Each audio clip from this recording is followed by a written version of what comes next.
तो दोस्तों one piece chapter 1179 आ चुका है और इस चैप्टर ने वन पीस के लेवल सच में बहुत बढ़ा दिए क्योंकि ईमू की एंट्री हो चुकी है। और ईमू को देखने के बाद ये रियलाइज होता है कि भाई लूफी बिल्कुल भी तैयार नहीं है अभी ईमू को फेस करने के लिए। तो ठीक है, अपन लेट नहीं करते और अपना चैप्टर शुरू करते हैं। तो शुरुआत होती है ईमू से, जो कि होली लैंड में पहुंच चुका है और उसने बता दिया सारे एल्डर्स को कि वो अभी खुद एल्बाफ में जाने वाला है। और यहाँ पे जो 4 एल्डर्स होते हैं जिसमें कि जुपिटर, वर्क्यूरी, मार्स और नज़जुरो है, तो ये चारों मना करते हैं और कहते हैं कि ईमू-सामा आप ऐसा मत कीजिए। और जस्ट ये कहने के बाद वहाँ पे एंट्री होती है गार्लिंग की और भाई वो आते ही इन पे बरस जाता है और वो इन बाकी एल्डर से कहता है कि तुम ऐसी कंडीशन में आखिर शांत कैसे रह सकते हो, क्या तुम्हें सच में लगता है कि होली लैंड अभी भी सेफ है। और उसके बाद गार्लिंग कहता है कि तब से शैमरॉक अभी वापस आया है, मतलब जब वो एल्बाफ में था और एल्बाफ से वापस आया है तो उसके बाद थोड़ी कंडीशन हाथ में आ चुकी है, मतलब थोड़ा थोड़ा ठीक होते जा रहा है अपनी कंडीशन। लेकिन क्या तुम्हें ये सच में सही लगता है कि तुम यहाँ पे सिर्फ बैठे रहोगे और कुछ भी नहीं करना चाहते हो, बल्कि अपना जो रीसप्लाई का मिशन है, मतलब जो इनका फूड रीसप्लाई वाला मिशन चालू है, वो अभी भी चल रहा है क्योंकि भाई रिवॉल्यूशनरी आर्मी ने इनका पूरा जो फूड का स्टोरेज है वो तबाह कर दिया है। तो इस वजह से यहाँ पे गार्लिंग उन सबसे कहता है कि आखिर तुम किस टाइप के रूलर्स हो कि जो अपने लोगों का पेट भी नहीं भर सकता। और तभी इसके बाद गार्लिंग बहुत ही सीरियस बात कहता है इन सबको और वो कहता है कि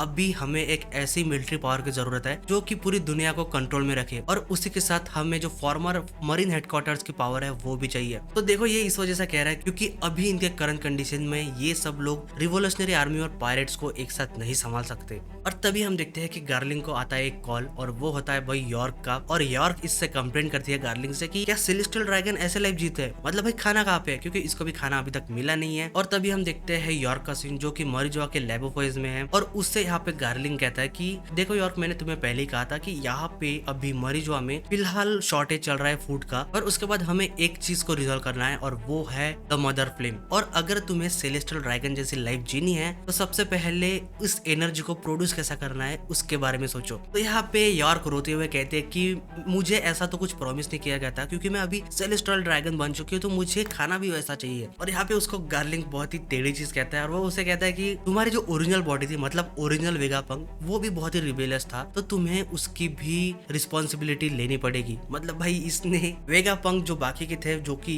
इसके अगेंस्ट थे उनकी भी रिस्पॉन्सिबिलिटी इसके ऊपर डाल दी है। और उसके बाद हम थोड़ा सीरियस डिस्कशन देखते हैं इन 5 एल्डर्स के बीच। और यहाँ पे गार्लिंग कहता है कि बहुत टाइम से अपनी सारी चीजें बिगड़ते जा रही है और इसकी शुरुआत हुई तब से नीका अपीयर हुआ है। तो ये सुनने के बाद बाकी के एल्डर्स कहते हैं कि ये कोइंसिडेंस है या फिर ये इनएविटेबल था, मतलब क्या ये होना ही था और हम इसे रोक भी नहीं सकते। और उसके बाद हम देखते हैं कि भाई जो जुपिटर है वो कहता है ईमू-सामा से कि ईमू-सामा प्लीज कुछ भी हो जाए आप पेंजिया कैसल को छोड़ के नहीं जा सकते, हम आपके जगह किसी एडमिरल को भेज देंगे, उससे भी काम चल जाएगा। लेकिन तभी ये सुनने के बाद नज़जुरो कहता है कि हम किसी एडमिरल को भी नहीं भेज सकते क्योंकि यहाँ की कंडीशन बहुत खराब है। क्योंकि भाई यहाँ पे लगभग कंफर्म हो चुका है कि एक तो ब्लैक बियर्ड या फिर रिवॉल्यूशनरी आर्मी, इन दोनों में से किसी ने तो भी यहाँ पे अटैक कर दिया है। लेकिन तभी भाई वर्क्यूरी खड़ा हो जाता है और वो कहता है कि ईमू-सामा हम जाएंगे फिर से एल्बाफ के अंदर। लेकिन भाई ईमू से कहता है कि वर्क्यूरी एक टाइम के लिए अपना जो घमंड है वो साइड में रखो। और उसके बाद ईमू कहता है कि अभी तक जितने भी चीजें हुई वो इनएविटेबल थी, वो होनी ही थी, उसको कोई भी टाल नहीं सकता। क्योंकि उसके बाद ईमू याद करता है उन सब लोगों को जिन्होंने इसके काम में टांग अड़ाई है। तो शुरुआत होती है अपने रॉक से और वो रॉक्स की बातें याद करता है, जबकि रॉक्स उसी पेंजिया कैसल में बैठ के कहता है कि मैं वापस आऊंगा। और उसके बाद वो याद करता है रॉजर की बातें कि पूरी दुनिया ढूंढो वन पीस के लिए। और उसके बाद वो याद करता है जब नेपच्यून को बेटी हुई थी, मतलब शिराहोशी। और उसके बाद वो याद करता है शैंक्स को कि भाई जिसने डेविल फ्रूट चुरा लिया था वर्ल्ड गवर्नमेंट से। और उसके बाद वो सीन याद करता है जब एल्बाफ में लोकी खत्म करता है हराल्ड को और वो कहता है कि आखिर ऐसी कौन सी चीज है एल्बाफ के अंदर जो कि उसके पावर को टक्कर दे सकती है। और उसके बाद वो याद करता है कि जब उन्होंने ढूंढ लिया था उस फॉग वाली शिप को जो कि सिर्फ वर्ल्ड गवर्नमेंट की शिप पे अटैक करती है, मतलब लोकी की शिप, जो कि हमने लास्ट चैप्टर में देखा था कि अभी उसको पता चल चुका है कि आखिर उसके पीछे कौन था, तो उसके पीछे था लोकी। और उसके बाद वो याद करता है व्हाइट बियर्ड और वो उस सीन को याद कर रहा है कि जब व्हाइट बियर्ड ने प्रोटेक्ट किया था लूफी को।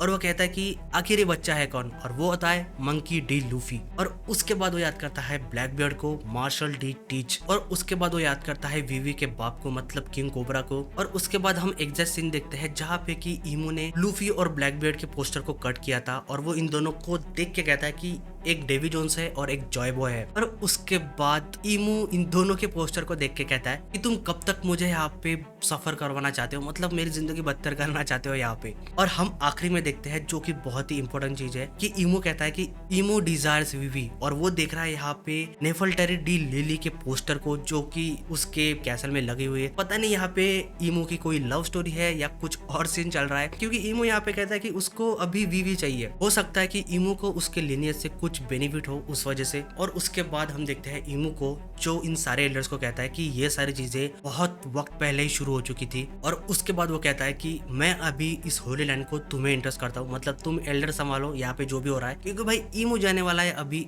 एल्बाफ के अंदर। लेकिन यहाँ पे वॉरकरी और बाकी के एल्डर मना करते हैं ईमू को। और वॉरकरी यहाँ पे स्पेसिफिक कहता है कि ईमू सामा आप इस कैसल को छोड़ के नहीं जा सकते। उसने स्पेसिफिक इस कैसल के बारे में कहा है। मतलब देखो ये इस वजह से कह रहा है क्योंकि भाई अगर यहाँ पे ईमू कैसल के बाहर जाता है तो भाई उसके कोई ना कोई कॉन्सिक्वेंसेस है। क्योंकि देखो अगर नहीं होते तो अब तक ईमू ने सारी चीजें मतलब जॉय बॉय डेवी जोन इन सबको पेल के रख दिया होता, लेकिन वो नहीं गया क्योंकि उसके कुछ ना कुछ उसको नतीजे भुगतने पड़ेंगे। तो इस वजह से यहाँ पे शायद ये सारे एल्डर्स कह रहे हैं। लेकिन बॉस गार्लिंग कहता है कि देखो तुम्हारे पास कोई ऑथोरिटी नहीं है ईमू सामा को रोकने की। और उसके बाद हम देखते हैं कि जुपिटर कहता है कि अगर ईमू सामा ने अपना मन बना लिया है तो उन्हें कोई भी नहीं रोक सकता। तो तभी हम देखते हैं एल्बाफ की तरफ, और वहां पे अपना पहला सीन जाता है हजारुद्दीन, गर्ड और गोल्डबर्ग की तरफ, जहाँ पे गर्ड के हाथ में है सॉमर्स और वो भी भाई टूटा फूटा है। और वो यहाँ पे कहती है हजारुद्दीन से कि देखो भाई ये जो डीमन है ये खुद को रीअटैच करने की कोशिश कर रहा है। तो यहाँ पे हजारुद्दीन के कंधे पे जोरो भी बैठा है और यहाँ पे हजारुद्दीन कहता है कि आखिर ये जिंदा कैसे है। और उसके बाद हम देखते हैं जड़ को जो कि भाई उसको फिर से तोड़ने में तुली है, और वो कहते हैं कि वो मैग्नेट की तरह चिपक रहा है फिर से। और उसके बाद भाई सोमर्स जो कि चिल्ला के कहता है कि तुम्हारा नाम गर्ड है तो मैं याद रखूंगा और तुम्हें बहुत ही बदतर मौत देने वाला हूँ मैं। लेकिन उसके बाद हम देखते हैं गोल्डबर्ग को जिसके हाथ में सोमर्स का हार्ट है, और ये देखने के बाद अपना जोरो कहता है कि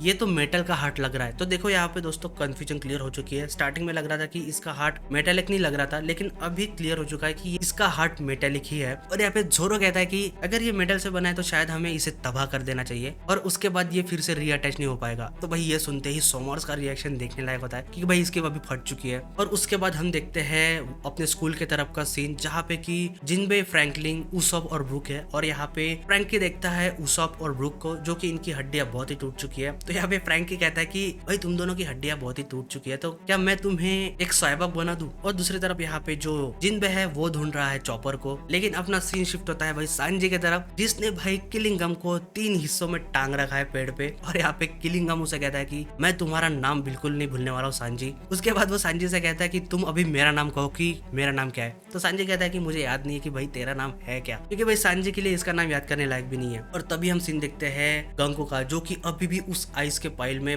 जमी हुई है। और उसके बाद अपना सीन शिफ्ट होता है लोकी और लूफी की तरफ। और उसके बाद लूफी कहता है कि आखिर ये पूरी स्कूल फ्रीज क्यों हो चुकी है। और यहाँ पे लोकी एक्सप्लेन करता है कि ये फ्रीज नहीं हुई है बल्कि इसकी जो थर्मल एनर्जी है वो पूरी ड्रेन हो चुकी है। और उसके बाद ये दोनों खाना खाने जाते हैं और यहाँ पे लोकी कहता है कि यार इसके वजह से तो पूरा फूड भी है वो भी फ्रीज हो चुका है। और हम देखते हैं वहाँ पे लूफी को जो कि खाना खाने की कोशिश कर रहा है और वो कहता है कि मुझे मेरे भाई उसॉप और ब्रूक को खाना देने जाना पड़ेगा। और यहाँ पे लोकी ये सुनते कहता है कि भाई तू पहले खुद को तो संभाल, पहले तेरी कंडीशन को सुधार, बाद में उन दोनों का सोचना। और उसके बाद यहाँ पे लूफी क्वेश्चन करता है लोकी को और वो कहता है कि लोकी तुमने उस लड़की को फ्रीज कर दिया तो क्या वो मर चुकी है। तो यहाँ पे लोकी एक्सप्लेन करता है कि नहीं ये एक इंस्टेंट फ्रीजिंग है, तो वो मरी नहीं है, बस वहाँ पे फ्रीज हो चुकी है। और बस ये बंदा मतलब रागनीर ही उस आइस को पिघला सकता है, मतलब ये लड़की भाई यहीं पे रहने वाली है, कहीं पे भी नहीं जाने वाली। और भाई तभी आता है अपना इस चैप्टर का मेन सीन जहाँ पे नामी देखती है क्लाउड्स को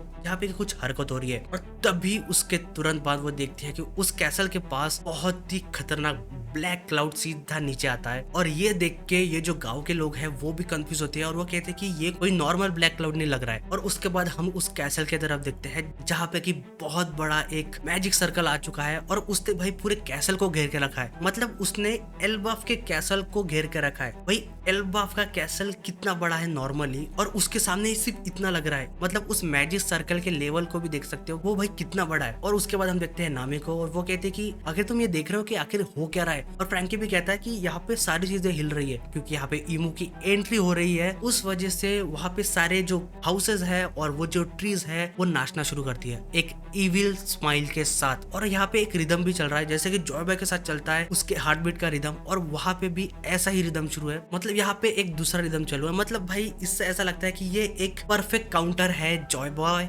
और ईमू का। और उसके बाद हम देखते हैं बहुत ही बेहतरीन सीन, और वो होता है कि एक मैसिव हाकी बस्ट, और वो आता है सीधा इस कैसल के ऊपर, और उस हाकी के वजह से सारे जो बच्चे हैं वो भाई बेहोश हो जाते हैं, और उस वजह से अपना जो चॉपर है वो भी चिपक जाता है जोरो को डर के मारे। और यहाँ पे जोरो कहता है कि ये एक कॉन्करर हाकी है। मतलब भाई देखो यहाँ पे डिफरेंस है, क्योंकि जो जॉय बॉय की हाकी थी वो कोई भी मैलिस होल्ड नहीं करती थी इन सब के खिलाफ, लेकिन यहाँ पे जो ईमू की हाकी है वो बहुत ही मैलिस होल्ड करेंगी इन सब के खिलाफ, क्योंकि भाई ईमू के एनिमी ये सब लोग हैं। तभी हम देखते हैं लोकी और लूफी का सीन, जहाँ पे लोकी कहता है कि क्या ये कैसल की तरफ से आ रही है, और ये बिल्कुल उसी तरह की हाकी है जो कि हमने पहले महसूस की थी, मतलब गंको के बॉडी में से। और भाई अभी भी लूफी उसी ओल्ड मैन फॉर्म में है, मतलब भाई ये तो फेस ऑफ नहीं करने वाला फर्स्ट ईमू को। और उसके बाद अपना सीन जाता है उस कैसल के अंदर जहाँ पे ईमू ने एंट्री ले ली है, लेकिन भाई ईमू की एंट्री होने के बाद ही उसके मुंह से खून निकलता है और वो बहुत हाफ रहा है यहाँ पे। मतलब जो यहाँ पे एल्डर्स कह रहे थे कि भाई आप पेंजिया कैसल को छोड़ के नहीं जा सकते, यही उसके कॉन्सिक्वेंसेस है। एक तो उसके ऊपर कोई कर्स है,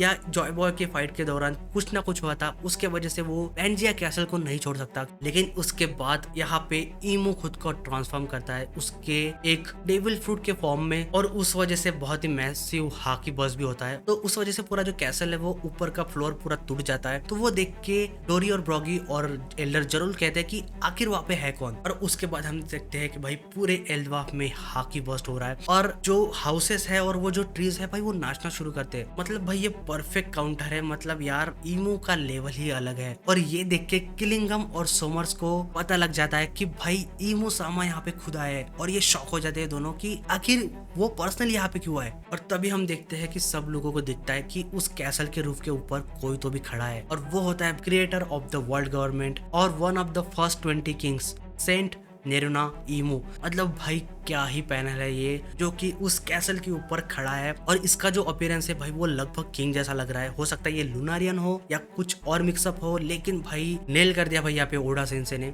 और इसके पास एक वेपन भी है, खाली हाथ नहीं है बंदा। और उसके बाद हम एक क्लोजअप सीन देखते हैं जहाँ पे कि हम इसका फेस देख सकते हैं। भाई ये लगभग किंग और शायद किसी जायंट का मिक्सअप लग रहा है, या काइडो का मिक्सअप लग रहा है। और हमें आखिरी में नोट आती है king of the world Saint Nerona Imu. और भाई इस रिवील के बाद लूफी सिंगल हैंडेडली नहीं फेस कर सकता ईमू को, ये ऑब्वियस है, क्योंकि लूफी उस लेवल पे बिल्कुल भी नहीं है। और इस चैप्टर में हम ज्यादा ईमू के बारे में बात नहीं करेंगे, क्योंकि भाई मैं स्पेसिफिक वीडियो बनाने वाला हूँ ईमू के ऊपर, क्योंकि इसके अपीयरेंस से ही बहुत सारी चीजें चेंज होने वाली है। तो उसकी बात डिफरेंट वीडियो में करेंगे। और आपका क्या ओपिनियन है ईमू सामा को पहली बार देखने के बाद, भाई आप नीचे कमेंट करके जरूर बताना। और अगर आपको ये वीडियो पसंद आता है तो इस वीडियो को लाइक और चैनल को सब्सक्राइब कर सकते हो। तो मिलते हैं दोस्तों अगले वीडियो में।